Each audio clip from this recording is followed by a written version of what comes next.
Hey YouTube, it's Eric. It's late night video here. Just doing some research. It won't be too long. I was just make sure my screen share is on here. Okay, perfect. I was just I bought this book here in a Kindle version and then got a refund because I found a cheaper paperback edition on like Lulu for $16. But so hopefully I get my refund back from Amazon in a few days. But I realized I still had my my Kindle tab open here, and there's some really interesting information in this book. And this book was originally written in 1788 by this guy here, Nicholas Bonneville. It's titled here, "Jesuits Expelled from Masonry and Dagger Shattered by the Masons," published in Paris, 1788. Here's the guy here, Nicholas Bonneville, French bookseller, figure in the French Revolution. So this guy was actually involved in like early communist thought as well, just from what I found. But here's a photo of him here, Nicholas de Bonneville. This guy was a Freemason as well. So he was writing in around the same time as Jean-Marie Regan.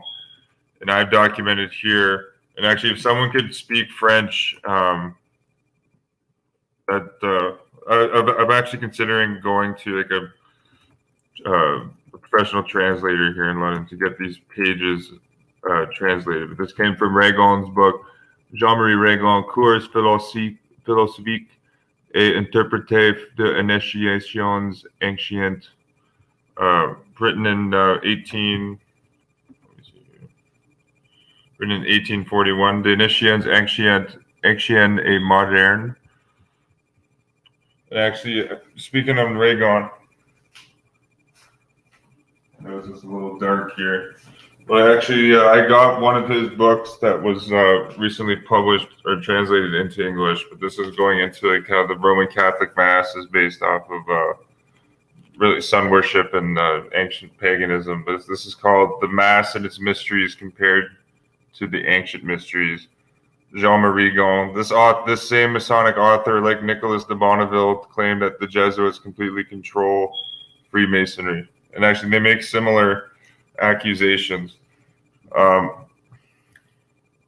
if someone could speak French, and if you can translate these pages, that would be greatly appreciated. And you see here, I'm going to read it from the French. You see, I'm not making it up. Regan says that the letter G in the Freemasonic square and compass symbolizes the general of the Jesuit order.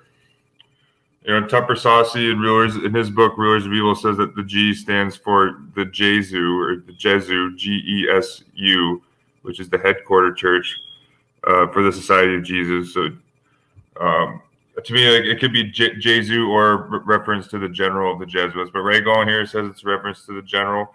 He says here, la lettre G en belou de l'étoile flamboyante représente la générale des Jésuites ou la générale de order, the order. So he's saying here that the letter G flamboyantly in the center represents the general of the Jesuit order. That's what Regan's saying.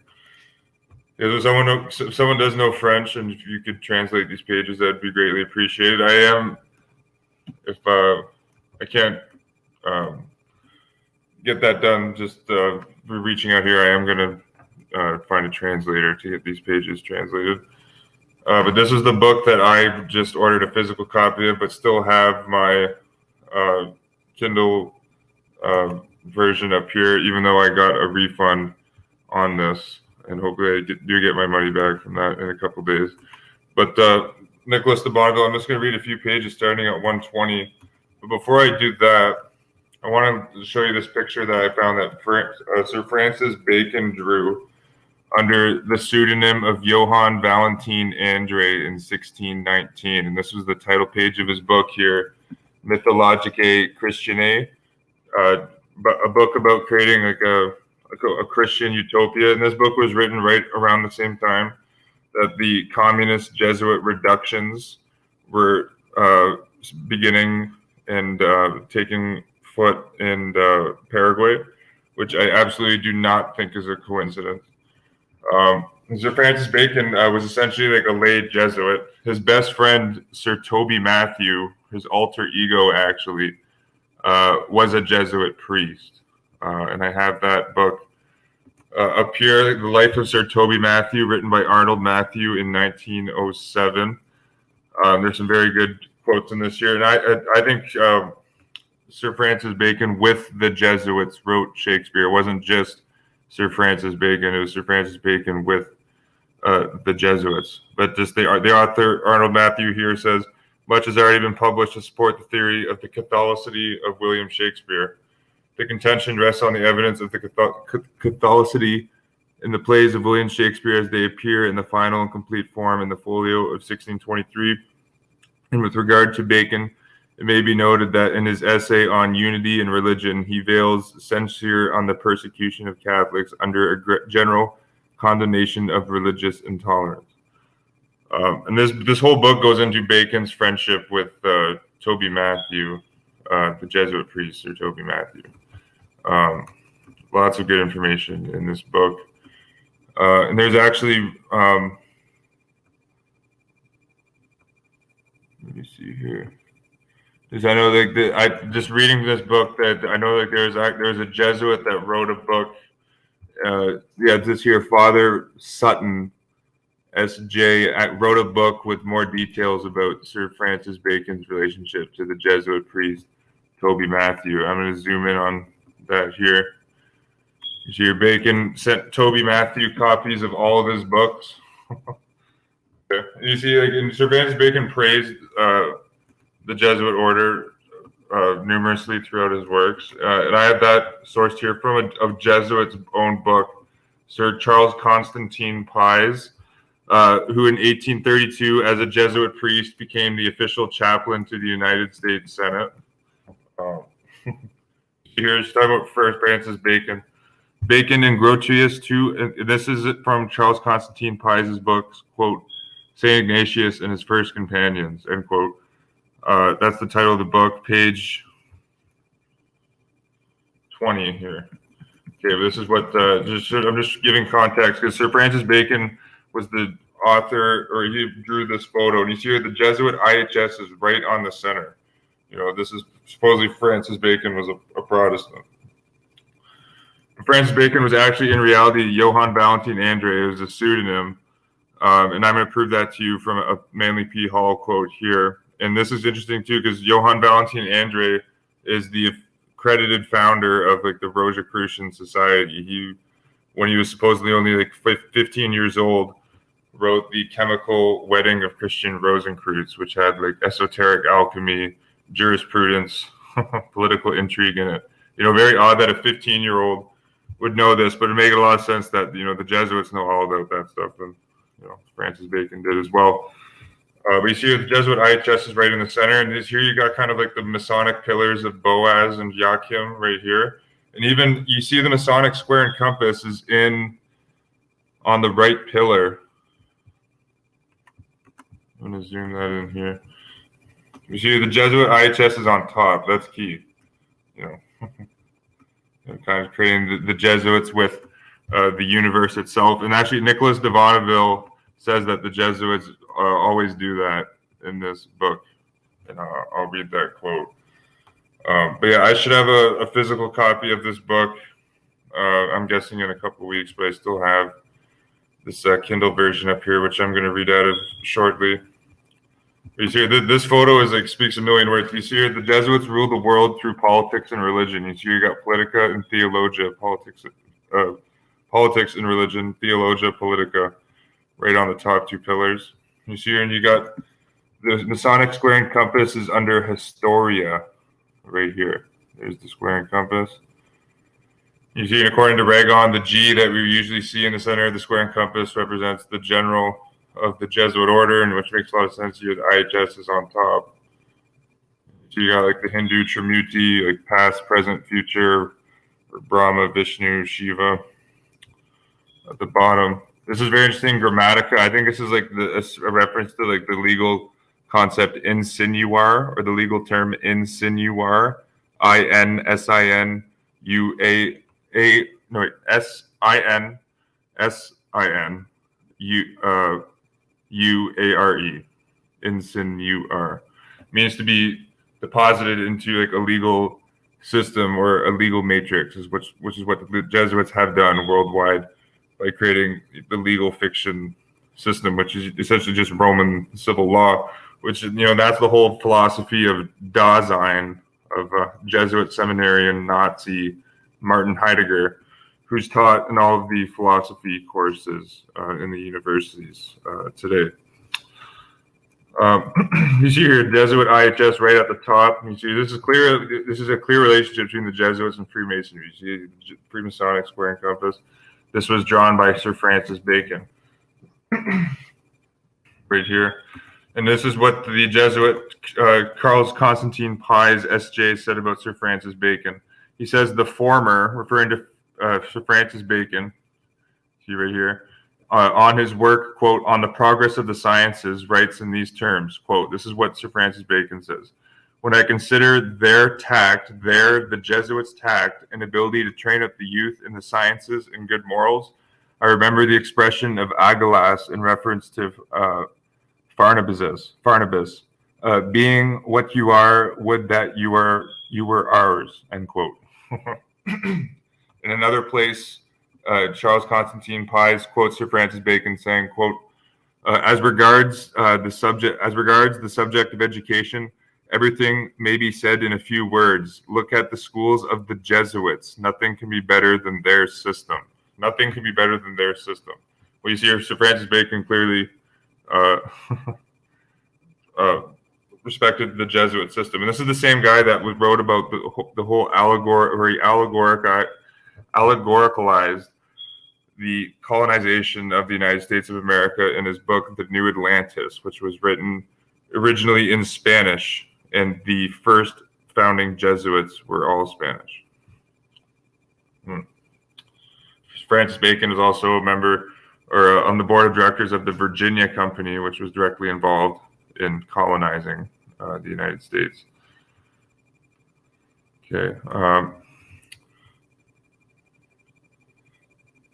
Okay, so you see, Francis Bacon clearly, respects, from these quotes, he respected the Jesuit order. His best friend was a Jesuit priest. Okay, and you see this quote, I just wanted to, this photo, really does speak like a million words on just how the current, world system is operating. But so I'm going to get to the quotes here from the book, The Jesuits Driven Away from Masonry and Their Dagger Shattered by Freemasons. This is 20. Actually, I'm just going to go on to my... Oh, you got 34 people watching right on. How's it going, everyone? Yo, hey, Nick. Hey, Carl. Hey, Josh. What's up? Hey, Rothschild. Nice to see everyone. Yeah, I guess it's a blessing that I still had this tab open after I asked for the refund. But looks like there's some good information in this book. Nicholas de Bonneville. To me, this guy seemed like he's like an insider. So you got to read everything you read. You got to take with a grain of salt. But from what I've seen, just glancing this book so far, this is very good. Again, this is the book here, The Jesuits Driven Away from Masonry and Their Dagger Shattered by Freemasons. Originally written in 1788, and this was translated into English in 2011. Okay, let me see here. So starting on page 119, irrevocable proof of the relationship between Jesuitism and Masonry. St. John's College is the only of all colleges of the Jesuits whose residence is not marked on the public list of their colleges. And here's here, St. John's College in Freemasonry is like an allegory. It's like an allegory to their first 3 degrees. Why St. John's College has no set location while the other colleges do? St. John's College, without residence on the list of the colleges of the Jesuits, allegorically means the Lodge of St. John. In Masonic style, the Lodge of St. John expresses the first 3 degrees of the royal art. And I think it's very interesting that you got one of the biggest Roman Catholic universities in the United States is, of course, titled St. John's University in New York City. But if you type in the Lodge of St. John on Google, you see you got the St. John's Lodge in, well, I guess that's Bing's just a horrible search engine. Even Jesuit, I find, is even better than Bing, which is kind of sad. But okay, so here in London, Ontario, that was Bing pulled up like a hotel lodge. You see, you got Masonic Ontario.ca. You got many Freemasonry lodges are called the Lodge of St. John, though, like honoring this allegory. You got St. John's 20 here, where I'm living at in London, Ontario. You got a Lodge of St. John's in New Brunswick. You got another lodge, right here, Lodge of St. John 27. You got a St. John Masonic Temple. And there's all sorts of St. John's Catholic schools. St. John, probably like over 150 St. John Catholic schools everywhere. Here's even one in London, St. John French Immersion Catholic Elementary School. Looks brand new, actually, too. Which should make fitting for London because all the newest schools in this city are all Roman Catholics. No exaggeration. Because your St. John's Catholic schools are all over the place. I mentioned that there's that massive St. John's University in New York City. That's where CIA Director William Casey attended, on top of going to Jesuit Fordham University. Going back here to Nicholas de Bonneville. That was here. So St. John's College is located among the other colleges of the Jesuits to express that Masonry is between the hands of the Jesuits. I'm going to repeat that. St. John's College is located among the other colleges of the Jesuits to express that Masonry is between the hands. You see, between the hands is in italics of the Jesuits.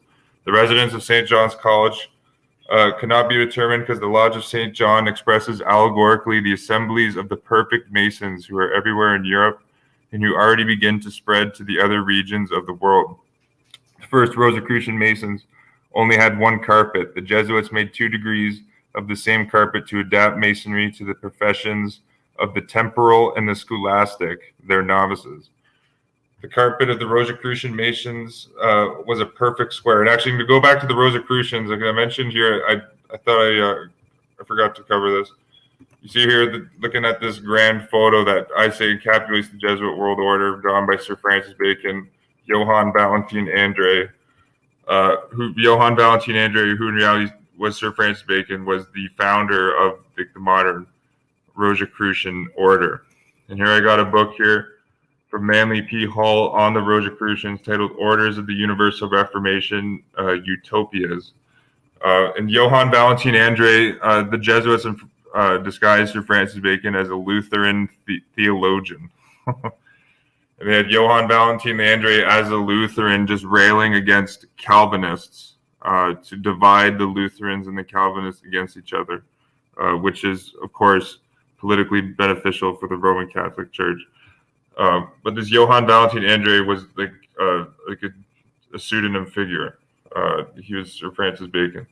So the quote, Lutheran theologian Johann Valentin André, previously mentioned, and this is Manly Hall speaking here, or writing, has long been accepted as the man responsible for the Fama and the Confessio of the Rosicrucians.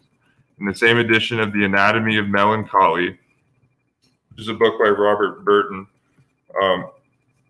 introduction, page 62, André is mentioned in an extraordinary footnote, thus, quote, Johann Valentin André's Lord Verlium. Lord Verlium, end quote. Lord Verlium was Sir Francis Bacon's aristocratic title in England. And this is why Sir Francis Bacon and Toby Matthew modeled William Shakespeare as an ode to Nicholas Breakspear. Nicholas Breakspear, the only Englishman to ever serve as Pope. Back in the 11th century. Manly Hall continues, consider the punctuation and its inevitable implication. Lord Burleigh was the proper title of the greatest philosopher of his age, Francis Bacon. Throughout the anatomy of melancholy, the quote, rosy crossmen are regarded as a group of utopian reformers seeking to advance the cause of learning. So it makes me think the Jesuits also wrote this book right here, Anatomy of Melancholy. I haven't personally read it, but Here, Johann Valentin Andre and Sir Francis Bacon, one and the same. Bacon's best friend was a Jesuit priest. He wrote the Shakespeare plays. He wrote the New Atlantis, the future Jesuit colonization of America. This is, this what I'm just bringing up here connects the Jesuits, Rosicrucianism, and Freemasonry all in one. It's Rosicrucians and Freemasons underneath the Jesuits. We'll go back here to Bonneville, and I'll go check the chat here in a second. Pardon my cough there. The first Rosicrucian Masons only had one carpet. The Jesuits made 2 degrees of the same carpet to adapt Masonry to the professions of the temporal and the scholastic, their novices. The carpet of the Rosicrucian Masons was a perfect square. The Jesuits transformed it into an oblong square so that this carpet was the perfect emblem of a temple. The oblong square, symbol of the temple, was always the favorite emblem of the Jesuits. The last book of Francois Ribéris on the Temple of Jerusalem speaks about its width and its length, about everything that was found in the Holy Temple or Temple Societas or Temple of Jerusalem, Templum Jesuitorum. Well, you see, this is what the Jesuits have done with the modern Jerusalem as well. It's the Pope's Latin Kingdom of Jerusalem, or I like Templum Jesuitorum. That's a good way to refer to it also. All these measures and distributions were seen in the past on the oblong carpet of the Scottish of St. Andrew. The reception of the Jesuits and of all religious people in the general occurs in front of the altar with the forehead facing the east. The reception of our Jesuit Masons brethren is identical. The rituals and catechisms of the numerous systems of Freemasonry, in spite of their obvious difference, have the 4 major points of meeting that indicate a same source and a same purpose. As soon as the Jesuits appropriated the Society of the Rosicrucian Masons, they made a sacerdotal order of it. The whole society imperceptibly conformed to their celibate institution. The allegories, the symbols, and the interpretations prepare a hierarchy of celibate priests whose intention is to govern the whole world there from afar. Which is, a spot on description of Jesuitism. The contemporary carpet of Jesuit Freemasons still carries the Rosicrucian hieroglyphs.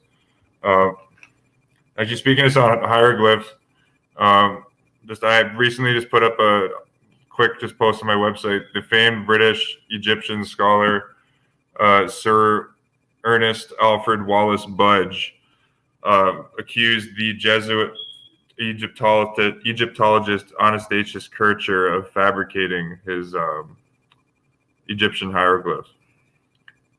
Because Kircher translated these hieroglyphs into a modern European language, which Wallace Budge said is an impossible thing to do.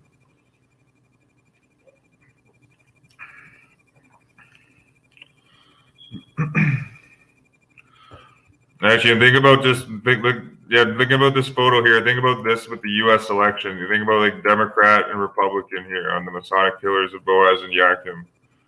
You got Trump. You got Biden on the left column here. Trump on the right column. Who's controlling both in the center? Society of Jesus, the Jesuits. Biden's got 2 Jesuit honorary degrees, University of Scranton and St. Joseph's University in Philadelphia.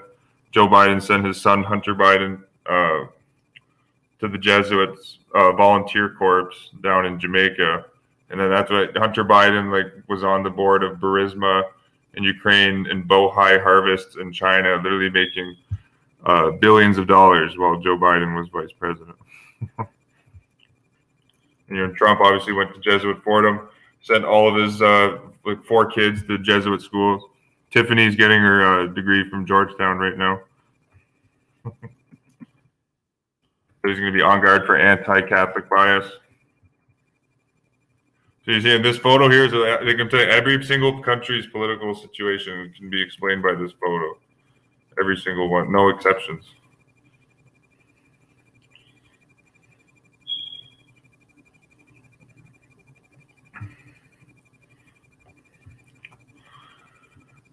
You see here the two columns of Hermes. So again, these Jesuit columns here, the columns under the Jesuit numbers, Theologia Politica. These could also be here the pillars of Hermes. Again, the pillars of Hermes are the Masonic pillars of Boaz and Joachim. You hear the two columns of Hermes. However, the Gnostic spheres now have disappeared from these two ancient columns. An I and a B are carved on them. We also see there are 7 rungs, a Kabbalistic number. They also have the squared floor, the squared sun, they also have the squared floor, the square, the sun, and the moon. The blazing star of our Jesuit Masons comes from the carpet of the Rosicrucian Masons. But one of the first Rosicrucians had 5 blazing points. It was visibly the star pentagon of the 7 sages of Greece. The blazing star of the Jesuit Masons has 6 angles and sometimes even 7. It is necessary to observe that a G is soiling the Pythagorean pentagon. A rough ashlar, and an ashlar is like their Masonic like rock. A rough ashlar and a perfect ashlar have been added on the oblong carpet. When precisely drawn, this ashlar figure a square below and triangle above. The level shaped in a triangle is a modern and Jesuitical invention. The level shaped in a triangle is a modern and a Jesuitical invention. They had some windows in the east, west, and south. They are not seen anymore on their carpet or rarely. The intended tessel or true belt of monk is a ministerial allegory, as one can imagine. The explanations given in Lodge to poor Masons are so obvious that they are printed in all languages. The catechism state that the real meaning must be guessed. The Freemasons must never learn them from another Mason. This is how they must always be dependent from the superior iconis or SI, Societas Jesuitorum, or Society of Jesus. You're saying the Jesuits must always be dependent on the Society of Jesus. That's what Nicholas de Bonneville is saying here.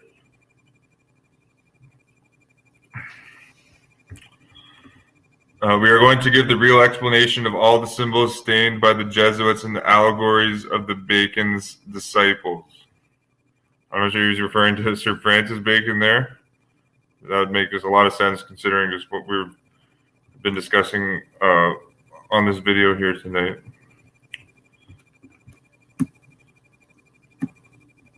There's some Latin here. Perhaps Providence, by some happy changes, will restore those things to their proper places. The Lodge of St. John represents Solomon's Temple.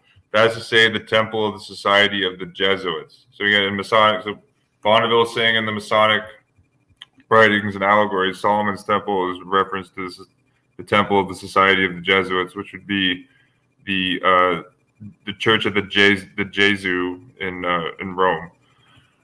It is the temple of a universal hierarchy. The titles Right Reverend and Worshipful or Worshipful Master represent rather well the ecclesiastical state of the Freemasons. Wow, you look at that. The titles Right Reverend and Worshipful Master represent rather the ecclesiastical state of the Freemasons.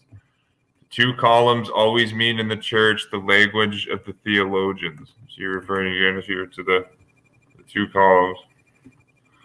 The full explanation about the mysterious letters I and B, or as written previously, B and I, require to say first that the 7 rungs are explained here by the 7 ordinations of priesthood, which are indispensable to enter in the order of the Jesuits. The oblong floor is here the square of the temple or initiate or novitiate of the order. The square means the obedience and full submission to the rule of the Jesuit order. You see like the Masonic square aprons that they're always wearing. That's so it means obedience to their Jesuit masters. Now, say if any Freemasons are watching this video, you know, it's your responsibility to know what you've gotten yourself involved in. And you're involved with the Jesuit order. You probably didn't know that when you joined Freemasonry. Many don't, but, you know, that's the Jesuitized system of compartmentalization. You see here, the compass is only for the masters. The sun is the order of the Jesuits. And according to Jean-Marie Regon, the sun in the Freemasonic symbolism represents the Jesuits flourishing as they did in the days of King Louis XIV of France, known as the Sun King. The ornament of the Grand Elect Knights is the sun with 9 rays. This expresses the 9 sons or the founders of the order of the Jesuits. When someone establishes himself as a god when someone establishes himself as God once, it is easy for him to establish himself as a son. Too much modesty is not the shortcoming of the humble Jesuits. The moon is the order of the Freemasons. This moon draws its light from the sun, that is to say, from the Society of Jesus, or the Society of Jesuits. And this, Jean-Marie Regon also said this exactly. And this is the same papal concept that the Pope, being the sun, gives his light to the temporal governments of the world, or the moon, and the temporal governments get their light reflected to them by the Pope, or the divine right of kings. I'm gonna.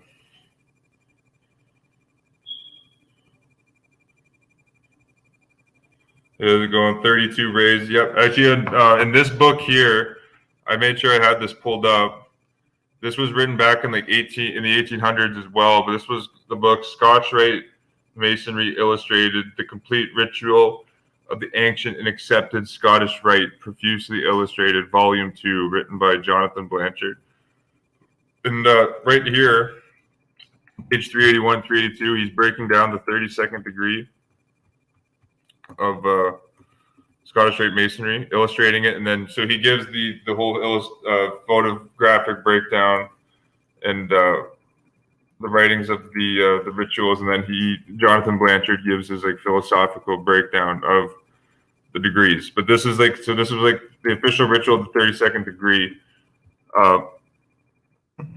You see on its ark of the covenant in gold between the 2 palm trees, vert, and the 2 lighted torches or candlesticks around the gold motto at the base, Los Deo. So it's talking about the candlestick that they're using in their degree for the quote sublime prince of the royal secret, which is the 32nd degree of Scottish Rite Masonry. The Jesuit logo has 32 sunburst rays going around the center.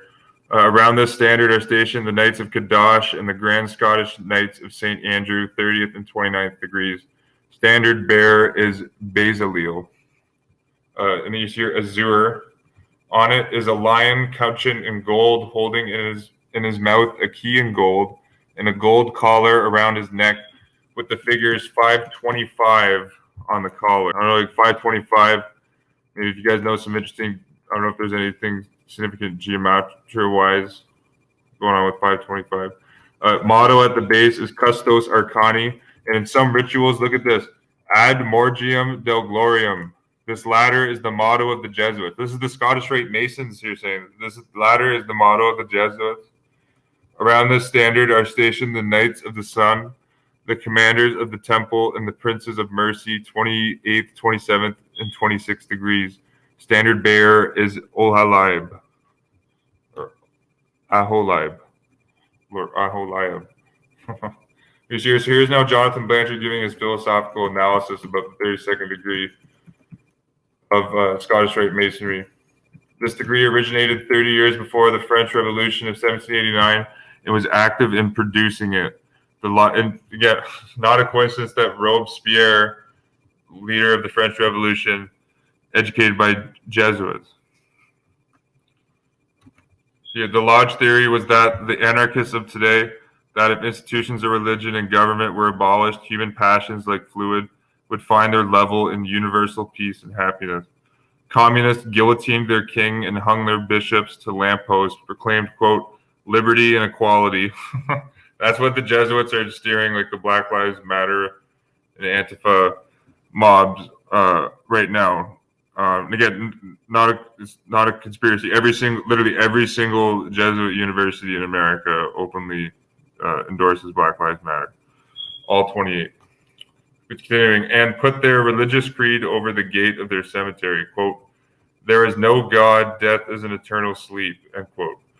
The last degree of their system required the candidate to stab his brother or nearest friend as a traitor to the lodge and admit the brother's groans and pleadings for his life. They laid down the candidate's gloved hand on the beating heart of a lamb, and if he stabbed, they removed the blinder and swore him to the vengeance against the church and state. This was the quote royal secret. This explains the vengeance sworn in this and other degrees of that day. But in this country and at this day, this degree is senseless and worthless. Its bluster about freeing the people is meaningless in itself, not worth reading. But how happens this once neo plus ultra degree to be so prolix and stupid as to be scarce worth reading? The answer is this: when formed by Jacobin Jesuits in 1754 in the Jesuits College of Claremont, Paris, it was the quote, the military organization. You see, in the 32nd degree of free, this is like now that Rome rules is now private. That's why I put a post up there where I quoted a Scottish Rite source saying that the 32nd degree is the military degree, but they openly admit this on like all Freemason websites that the 32nd degree is their military degree. This is the same degree that shares the motto with the Jesuits, Ad Morgium Deo Gloriam. The Jesuit logo has 32 sun ray bursts in it. The Jesuits are a military order. Their leader is called a general. It's very clear that they're a military order. You see here the Jesuits.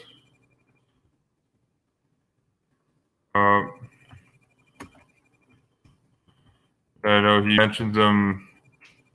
I think one more. Let's go here.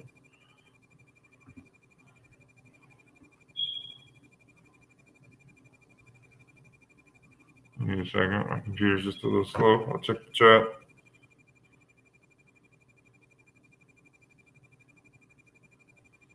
Ronald Reagan. Yeah, actually, Ronald Reagan. That's another great example. Actually, I was going to bring up in this video the example of George Washington powerfully expresses this or shows this relationship as well. Because, of course, you got the George Washington Masonic Memorial in Washington, D.C. right here. Look at this. People haven't seen that. Looks even kind of like an old ziggurat from Babylon. And then you see this is probably 7 levels here. 1, 2, 3, 4, 5, or it looks like 9 or. Well, actually, that's what Bonneville said, that the 9-rayed sun is a reference to the founders of the Jesuit order. So that's 9 sun rays here. But George Washington, this is the George Washington Masonic Temple. You see the G, square and compass. G stands for the General of the Jesuit order. George Washington's rules of civility he plagiarized from French Jesuits. They don't tell you that in the history books. But Scottish Rite Mason George Washington plagiarized his rules of civility and decent behavior from French Jesuits in the 16th century. He obviously wasn't a child phenom who wrote that when he was 16. He was a Jesuit fraud.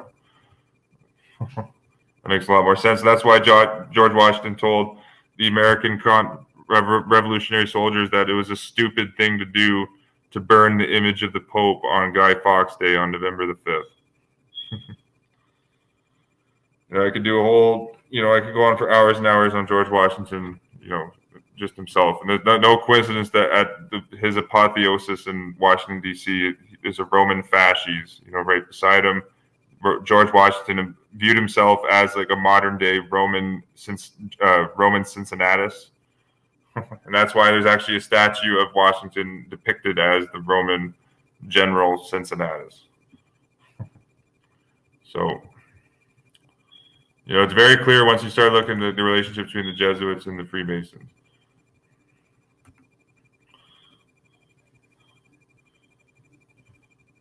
Okay, but I'm going to go back to Bonneville here, though.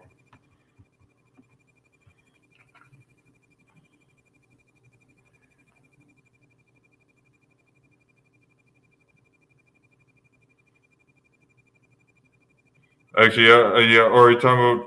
Oh, at 2 o'clock? Yeah, it should be. If not two, I'll be definitely on the next routine team brief on Friday. That I'm working at 4 o'clock tomorrow, and I got an oil change I got to do in the morning. But I'll try to make that 2 o'clock one. Gerald Ford, Mason, CFR. Actually, I got a photo of Gerald Ford visiting Pope Paul VI with Henry Kissinger, and they're given like a Masonic eagle from Pope Paul VI. Henry Kissinger, of course, a professor at Jesuit Georgetown University, or was a professor there. You see, the Rosicrucian Masons had naturally taken the moon as one of their recognition signs. The tavern where the antiquarian Ashmole and the Rosicrucian Masons attended Masonic banquets had a crescent moon for a sign. The moon is always represented by the Jesuits half illuminated. In other words, it is only illuminated on one side. Mr. Stark, in his treatise on the mysteries, had the moon engraved on all alone on the front piece of his book. Why this moon all alone?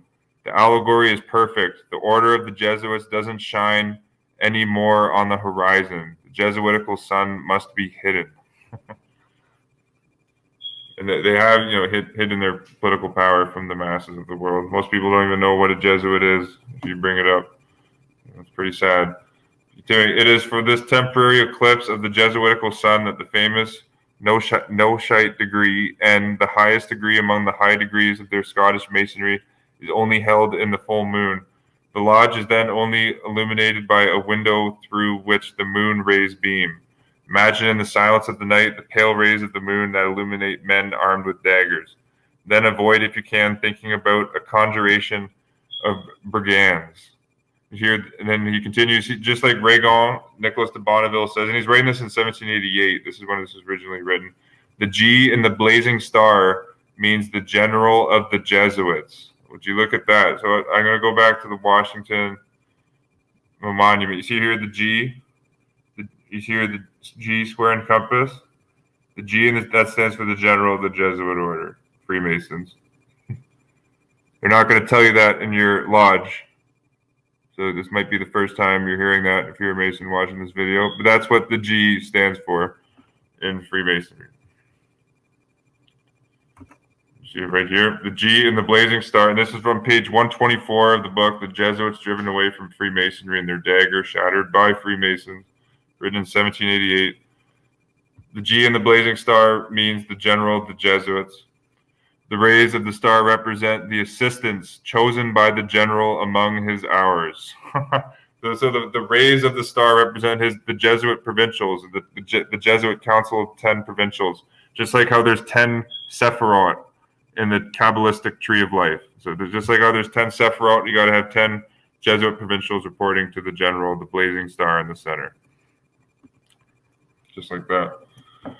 You see, the symbolic G is explained allegorically in the famous book of Samuel Picard, an ancient catechism that the new Jesuits believed forgotten.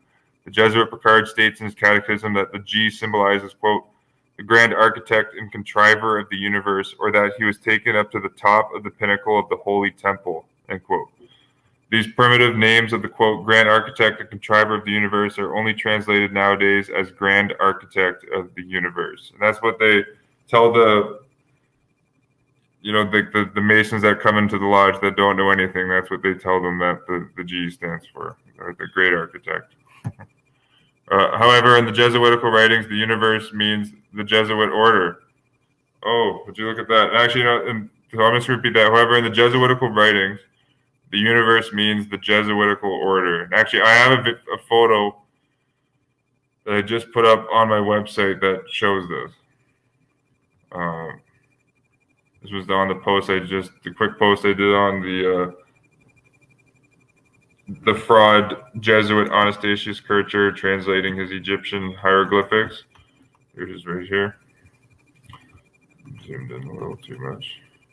This came from this quotation was from the book Easy Lessons in Egyptian Hieroglyphics with the Sign List by E.A. Wallace Budge. He claims that Kircher in his book Oedipus Egyptacus, you see Egypt right here in the title of Kircher's book, but Budge said Kircher basically fraudulently translated all these hieroglyphics. But here's a Kabbalistic drawing from the same book Kircher wrote. And you hear Nicholas de Bonneville saying the Jesuits equate themselves with the universe itself.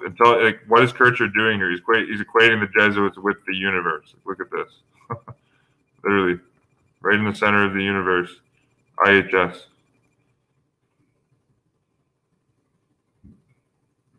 You got like the 72 names of God in the Kabbalah. I think that's what that's a reference to there. And you got 70 more. It's another 72 revelation or rotations here. There's probably a reference to the zodiac here. You got 12 around the center. And it's not like every single Roman Catholic, many Roman Catholic churches still have like the zodiacal symbols present in them. Here you got like a bunch of Hebrew letters here. Here's some more like zodiacal signs here, Kabbalistic tree symbols. So clearly, the Jesuits, equate themselves with the universe itself. So like when they're talking about the grand architect of the universe, they're talking about like the general of the Jesuit order, clearly. We see here, however, in the Jesuitical writings, the universe means the Jesuitical order, the hierarchy of the Jesuits. And again, it's no coincidence that you can see Pope Francis, doing Pope Francis is doing this or whatever the fuck they do. You can see him doing this. Literally, the Pope, the current Jesuit Pope. I think he's in Argentina when he's doing that. So. Additionally, order and universe are almost always synonymous for the Jesuits. Okay, so additionally, order and universe are almost always synonymous for the Jesuits. One says order for universe because order must govern the universe. Finally, one says universe for order because the whole world or universe swarms with Masons dedicated to St. John. Remember, and Bonneville said St. John is like an allegory for St. Ignatius. And that these innumerable Masons are slaves chained by the Jesuits, rough ashlars that the Jesuits would like to hew. That's spelled H-E-W. To express the assembly for all their lodges, why wouldn't they say allegorically the universe? We do say in Paris, La Université Universitas, to express the meaning of our Parisian colleges. That's right, a good point. Right in the word university is the word universe. So in the Rosicrucian degree of the Knight of the Sword, the chairmaster is expressly called the General of Jerubabel, because in the degree all Rosicrucian brethren are called Jerubabel. The General of the Jerubabels is evidently the General of the Jesuits. So I'm gonna keep going. I'm gonna get a physical copy of this book. I'll probably be here in a couple weeks. I'm gonna keep this tab open on my computer so I can keep reading this, but. Hopefully I do get my refund back from Amazon soon from buying this Kindle edition. And there's another interesting thing, right here, this Inigo Jones. This figure in Scottish Rite Masonry is an allegory for Ignatius of Loyola. Again,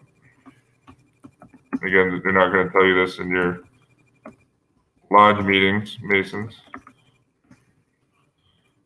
Inigo Jones. Have to get off Bing.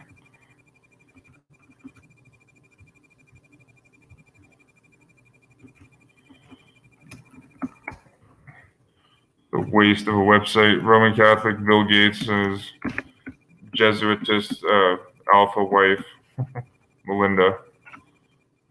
So Inigo Jones, English architect, but this guy again was just like a fictional character, like Shakespeare. Inigo Jones never existed. All this, all of this architectural work, honoring the Jesuit order. Again, they called him like the English Vitruvius, who was a famous Roman architect. So of course, if he's the English Vitruvius, the Jesuits are well studied in the works of Vitruvius. I think Bonneville says this here. And the Jean-Marie Regon also said this about Inigo Lopez. Or Inigo Jones. In 1607, the Society of Jesus was very active in England. And this is right around the time that Shakespeare was being written. Actually, just before I go, I'll put these links in the description box. I'm finishing up. I should wrap up soon. But actually, shout out to Johnny Cerrucci. He was able to get the PDF of this using his American VPN. Just for me up here in Canada, I couldn't get access to this book off Google Books. Where was that shit? Shakespeare. Oh, it's right in front of me. You can see it, I forget the title page isn't shown. Yeah, right here. Did the Jesuits write Shakespeare? This was really interesting. This is written by Harold Johnson in 1916. Everyone should read this here. Harold Johnson, he proves without a shadow of a doubt that the Jesuits did write Shakespeare. He dismisses the idea that it was Sir Francis Bacon, but as I showed in this video, like the reality is that it was the Jesuits working with Sir Francis Bacon, who had his own literary society, and again, his best friend was a Jesuit priest, Toby Matthew. It was the Jesuits working with Sir Francis Bacon wrote the Shakespeare plays. You see, and this is right in around the early 1600s when the Jesuits were very active in England. Yeah, and Bonneville says that here. One of these good fathers was quartered there because of his excessive activity. To write in their annals in this time of a great distress in the Masonic constitutions, they first placed their grand architect Inigo allegorically instead of the society, and to throw another veil on their Jesuitical number, they chose architect Inigo Jones to represent their terrifying Inigo de Guesapoca, who is hardly known but under the name of Ignatius of Loyola, the name dedicated to secret worships. Right there you go. But yeah, everyone should check out here. Did the Jesuits write Shakespeare as well by Harold Johnson? Because again, Shakespeare, ties in to the Masonic and Rosicrucians connections to the Jesuit order. And there was never a guy called quote Shakespeare, complete fraud. That in the education system today, they just shamelessly go along with the fraud. Let me check the chat here. As with Shakespeare, like I really regret doing this. Just when I was biking home from work in St. Catharines last year, it was just a long day, and I would have had to bike another 5 minutes to an ATM. But I was going past this guy on a garage sale, just on Ontario Street in St. Catharines, and he just on my bike, and he had like all of the original Shakespeare folios for sale. But I was just now I regret not buying them because I was just too lazy to bike like 10 minutes to an ATM and then 10 minutes back. But I'm sure you could find them somewhere. But this guy was selling like all the original Shakespeare works. I would like to get my hands on them just so I could study more of the Jesuit connections to Shakespeare. Maybe write a book on it sometime in the future.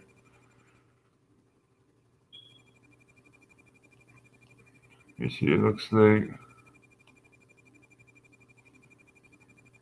Kircher, Kircher. He's the Jesuit that also founded germ theory, Anastasius Kircher, and he created like the modern projector reel. So he's actually essentially like the founder of movie theaters.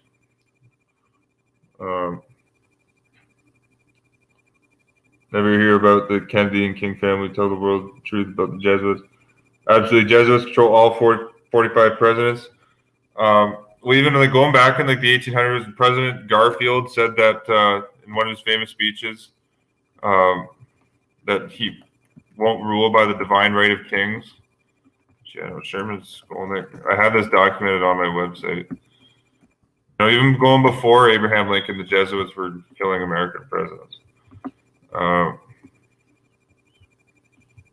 This is quoted by Sherman Skolnick in an article he did, a balanced view of the popes. Yeah, I apologize. President William Henry Harrison, not Garfield, 1841. President William Henry Harrison directly angered the Jesuits in his inauguration speech, 1841. President William Henry Harrison directly angered the Jesuits. He dared confront the Jesuits and then the Pope by proclaiming, quote, "We admit of no government by divine right."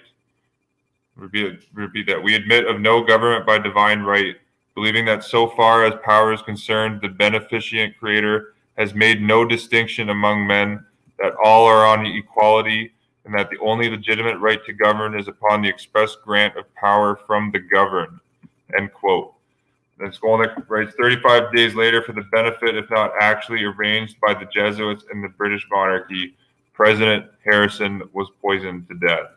Skolnick continues, all told, 7 U.S. presidents were assassinated from 1841 to 1963, as orchestrated, if not actually arranged, by the Jesuits and the British monarchy. 4 by gunfire, 3 by poisoning. Yeah, so there you go, right there. Your President William, back in 1984, President William Henry Harrison, in his inauguration speech, says that we admit of no government by divine right, which is a direct reference to the papacy, who claims that it rules by divine right. And 35 days later, President William Henry Harrison is dead.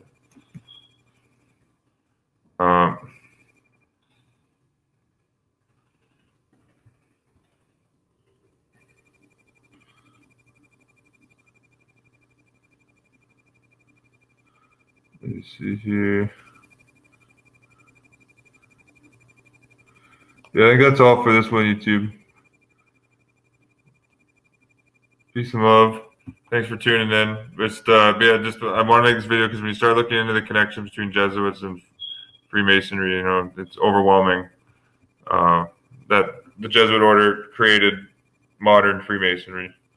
The Jesuits officially predate modern Freemasonry by 200 years. Modern Freemasonry is going back to 1717, being an offshoot of the Society of the Rosicrucians, which again the Jesuits predate the Rosicrucians by 75 years.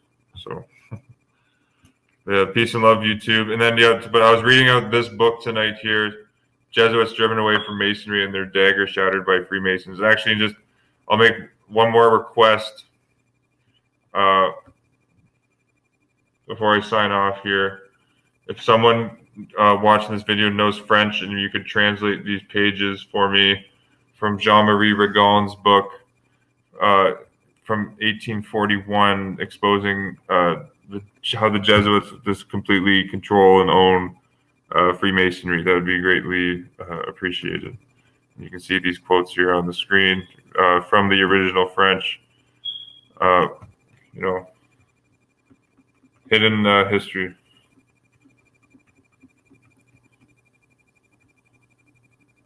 You see here, the lunar of the Freemason. You see here, he's saying that the moon of Freemasonry is eclipsed by the sun of the Jesuits, right here. The lune de l'ordre la Franc-Masons, la terre luminaire de soleil, le sun, set de la dire de la Society de Jesuits, or Society of Jesus. Peace and love, YouTube, and I'll catch you on the next one.